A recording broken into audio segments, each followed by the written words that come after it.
I manifested my SP, but my relationship sucks. Oh my gosh, I got my person back, but Susie, my relationship sucks. I got my person back and now we're broke up. Why? It's because you can't Neville a relationship. Neville taught conscious creation, and it is one of the reasons that I stepped away from Neville Goddard's teaching, is because he didn't teach you how to have a relationship. He taught you how to consciously create an amazing future. So what do now that you manifested your specific person and your relationship sucks? This is Susie, your beautiful fiery swan queen. Welcome back to the garden, my beautiful duckling. Thank you for subscribing, liking, and sharing my videos. You know I love you forever. I am a life coach, and I am here to drastically change your life for the better. I have a 99.6% success rate in getting people back together with the love of their life. And I use simple techniques that you do naturally in order to get that dream relationship. But you got them back. How do you keep them? Well, if you're not sure, you can check out my coaching packages below. I do one-on-one coaching. I have my Lucifer Boot Camp, which allows you to spend a month with me to get you out of your hell loop. And I have my paid Facebook group. And together, we can change that. If not, you can still watch my videos because I give you a lot of free content on how to drastically change your life and your relationships for the better. So you manifested your person back. And you think, damn, I don't have to do anything anymore. I got my guy back. I got my girl back. Susie, we are back together. I have a client who did it in 30 days. I have another one who did it in 2.5 months. I have one that did it in 2 months. I have one that did it in 51 days and one that did it in 52 days. Did they keep those relationships? Yes. They did keep the relationships because they took Neville out of the relationship. They stopped listening to a bunch of other people who said, once you got the relationship, you got it. You got your person back. That's it. You're done. You don't have to do anything else. Wrong. Absolutely, positively wrong. So the person who got their person back. So you got your person back in 30 days, 60 days. Great. Fantastic. But then you are dating them for 3 months. You move in on the 4th month. And then on the 5th month, you're broke up. What happened? You thought you did all your work. You didn't have to do anything else. You thought you didn't have to worry about it. You didn't have to do it because you imagined a scene and the scene came true. And then you thought your mental diet was fine. Well, what went wrong? What truly went wrong that you got your relationship and you couldn't keep it? Well, number one, you listened to all these people who said, once you get the relationship, you don't have to do anything. Stop affirming, stop manifesting. You got it, you're done. Just go live. But you're not happily ever after. So you stop talking about your relationship. You stop focusing on your relationship because you spent all of this time manifesting this person. You got them back. Well, now you got to work on your job, your best friend, your money, your weight. You got to get a new car. You might be looking at buying a new house. If you've been together for over a year, you might want to have a baby, but you can't have a baby in the first year. You know my opinion on that, so sorry. Here's where we go wrong. We think our work is done. And that's why I tell you, the beautiful balcony scene in Paris. I am sitting on my balcony overlooking the Eiffel Tower, and I'm having dinner with my beautiful Jared. My absolutely positively amazing, wonderful person, Jared. I'm having dinner. And we are doing this amazing dinner. The sun is setting on the balcony, and he picks up this glass, and I expect a 30-minute toast. Well, the chances of you getting a 30-minute toast from a guy, I haven't met one yet who actually will do a 30-minute toast. They'll toast you, just not on the first night you arrive in Paris because they're exhausted. More likely the second night. And you'll have an amazing trip while you're there in Paris with them. But you stopped doing anything when you got back from Paris. You stopped actually doing anything when you got the balcony scene that night. I love you, baby. You're the best thing that ever happened to me. I'm so glad we got married. you think you're done. It literally is just the beginning. It is totally 100% just the beginning. You got back from Paris. Now you're living together. You're fighting over which side of the bed, who's making coffee, who gets the shower first. Now I have 2 bathrooms. So he could go in one bathroom, I could go in the other bathroom, but neither one of us are going to have enough hot water to take a shower. We could take a shower together, but my shower stall is really tiny. I fit just fine, but a big guy and a little person in there may not fit so well. I took a shower and he's trying to shave. So now the mirror's all steamed up and he can't see. Or he's in the shower and I'm trying to put on makeup and it's wilting my hair and my makeup because we're fighting over the bathroom. Then we go to the kitchen. He wants eggs. I don't like eggs. Ugh. So he's making fried eggs for breakfast. I'm not going to eat it. I don't like them. So I'm scrounging around trying to get around them to see what I can have for breakfast. And instead of enjoying our breakfast and our bathroom routine, that starts off our day with a yuck and icky. I don't like this. And then we go from there. We get out to the car. We forget to kiss each other goodbye. We get into the car. We go to work. I walk into my job. He walks into his job. Now, I work from home, so that's walking to my office or my living room where I'm sitting now. He goes to his job. We didn't kiss goodbye. I text him. Well, now he's at work.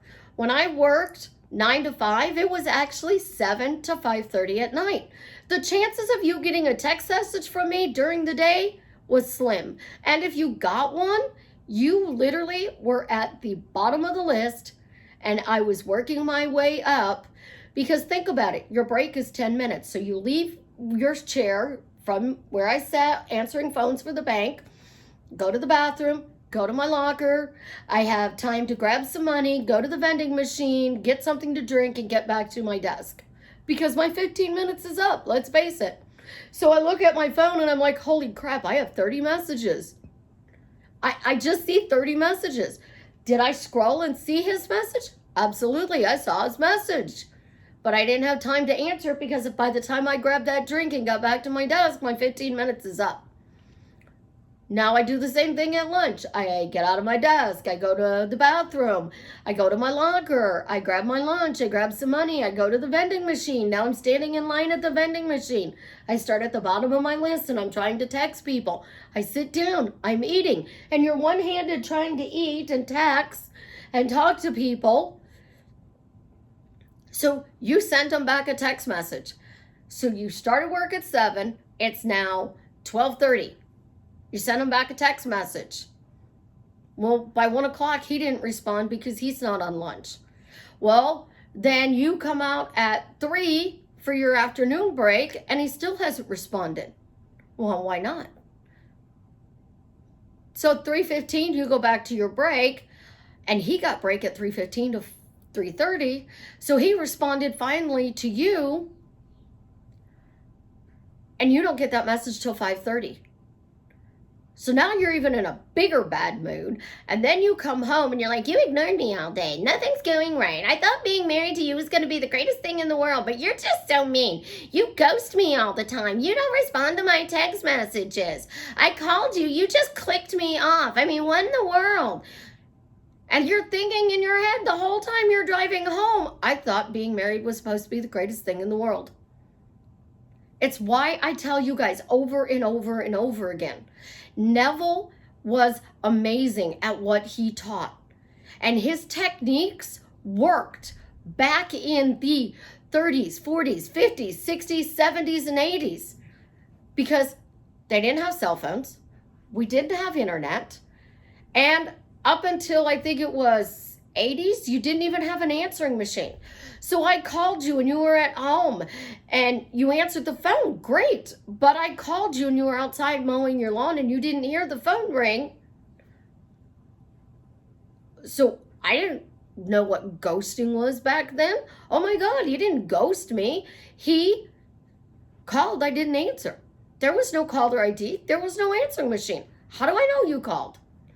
Or I hear the phone and I go running, and by the time I get into the house and pick up the phone and I'm out of breath and I'm like, hello, There's nobody on the other end of the line except a dial tone.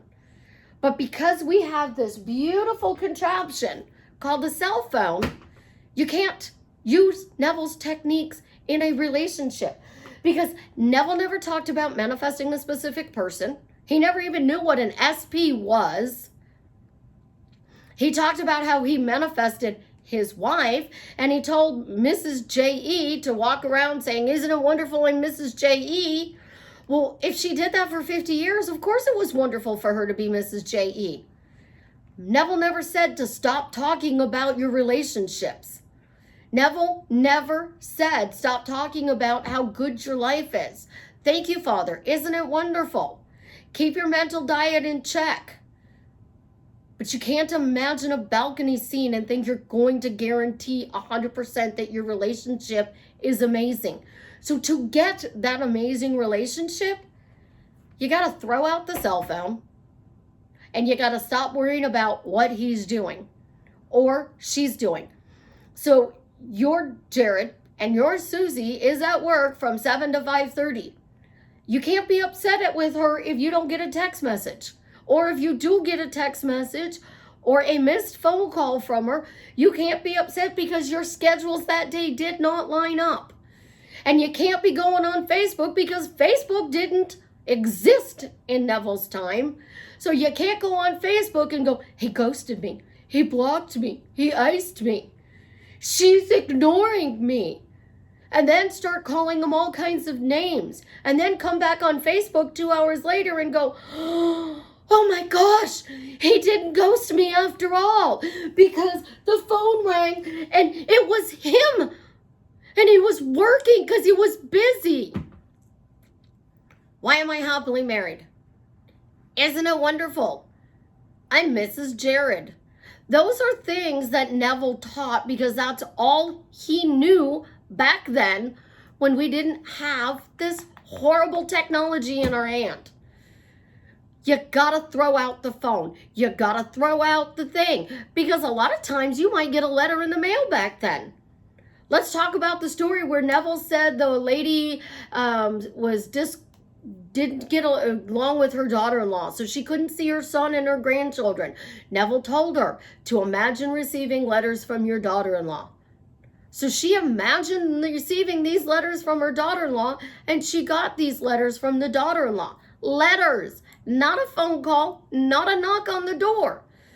So I didn't answer my phone back in 1980s because it was attached to a wall and I wasn't in the house. So what happened? Oh my God, you might be sitting outside and this person you want to date walks up and they start talking to you.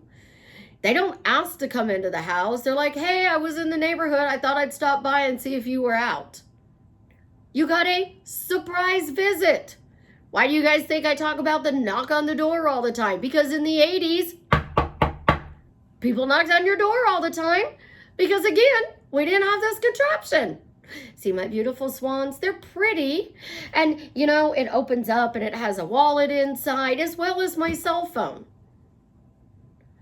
So Jared pulls into my driveway. I'm mowing the lawn.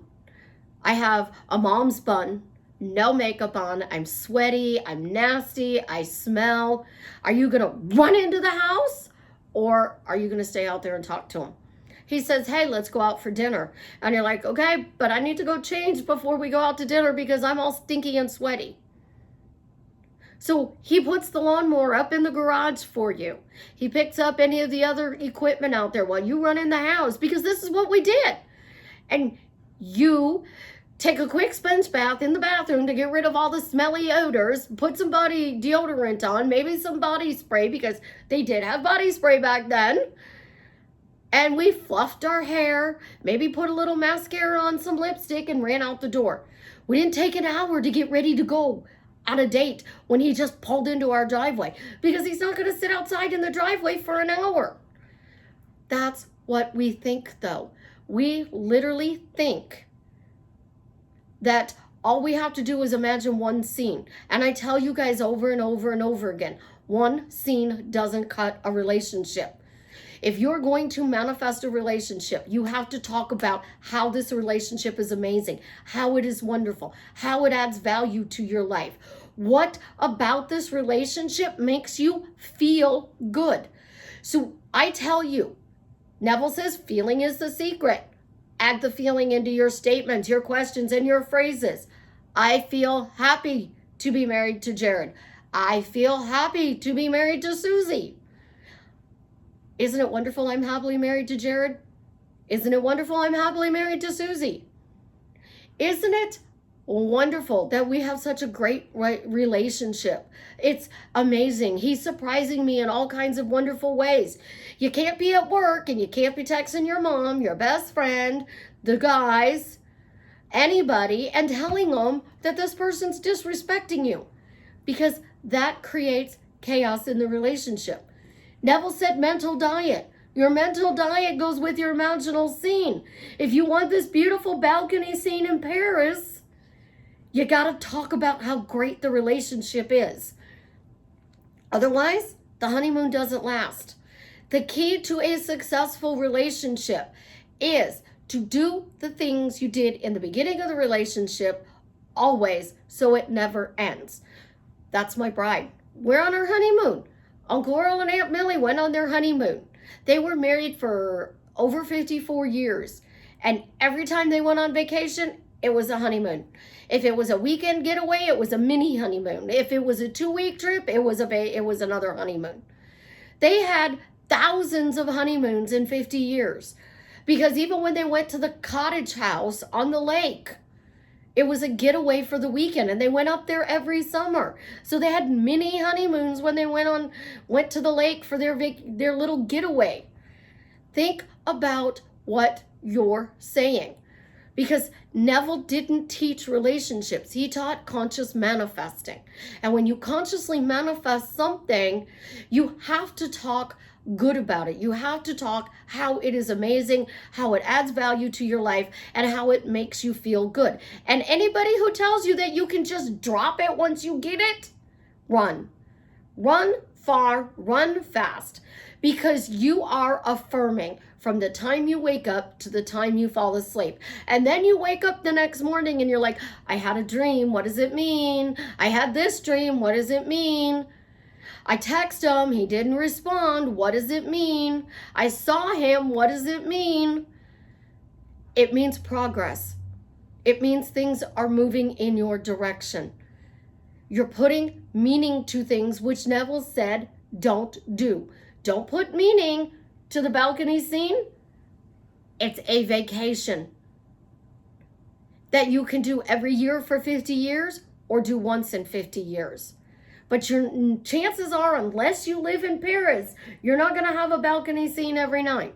Now, personally, it would be really, really cool for me to do a video from the balcony as the sun is setting over the Eiffel Tower. I would have to move to Paris to do that every night, though. And I would have to say, see, I live in Paris. I got my happily ever after because I'm living in Paris and I get a balcony scene every night. Create things that you can do every day in the relationship that truly makes you happy, because it's 100% about you, how you feel. Stop making it about what your Jared is doing. Stop making it about what your Jared is doing or what your Susie's doing, and start making it about what you are doing, how you feel, and make it fun, romantic, entertaining. If you want the movie on the TV screen, you got to talk about how things are going amazingly well. Otherwise, the balcony scene bombs and you lose your person. And then you're calling me going, I got my SP, but my relationship sucks. I don't want to fix it. I will, without a shadow of a doubt. But I would prefer you sit there and talk about, isn't it wonderful? I'm happily married to Jared. Why am I happily married to Jared? Thank God I'm happily married to Jared. I am absolutely positively amazed every day that I wake up with this absolutely incredible man that I get to call my husband. Life is wonderful with him. It's amazing. It's glorious. It's blissful. He's romantic. He's fun. He makes me laugh when I'm crying. He makes me cry when I'm laughing. I don't go around and telling my friends how he's disrespecting. I don't go around telling my friends that things aren't the way I want them to be. I go around talking about how amazing life is, even when I'm depressed, because I don't hide the fact that I have PTSD, anxiety, and depression. Even when I'm depressed, I find things that bring joy every day into my life. Is it my specific person? Is it the beautiful little 5-month-old? Is it my daughter? Is it my other daughter? Is it my sons? I find something every day that makes me happy. Because the more I can find things in my life that make me happy, the balcony scene no longer matters. The relationship does.